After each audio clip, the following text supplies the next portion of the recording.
সপ্তাহব্যাপী গান্ধী শিল্প মেলা জেলা স্তরের আজ উদ্বোধন হয়েছে। আগরতলার আরবান হাট পূর্বাশা কমপ্লেক্সে বর্ণাঢ্য উদ্বোধনী অনুষ্ঠানের মধ্য দিয়ে শুরু হয়েছে।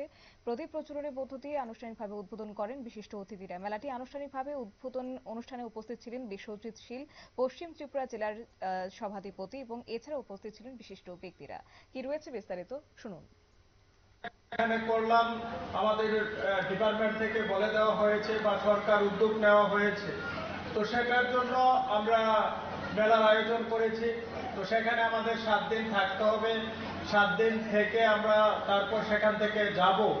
সেটা না, এই 7 দিনের মধ্যে কত মানুষকে আমরা এই মেলায় ইনভলভ করতে পেরেছি, কত মানুষের কাছে আমরা পৌঁছাতে পেরেছি, কতজন লোকের কাছে আমরা যেতে পেরেছি, কতজন লোক আমাদের এই মেলায় এসে জিনিসপত্র ক্রয় করেছে, সেগুলি আমাদের জানতে হবে।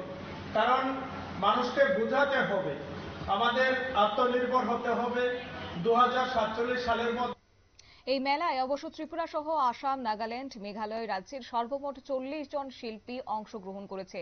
40টি স্টলের মধ্যে তার মধ্যে 32টি হস্তশিল্পের জন্য এবং 8টি বস্ত্র পণ্যের জন্য বরাদ্দ করা হয়েছে। প্রতিটি স্টলেই স্থানীয় কারিগর এবং শিল্পীদের হাতের তৈরি দেশীয় পণ্য সেখানে প্রদর্শিত হচ্ছে।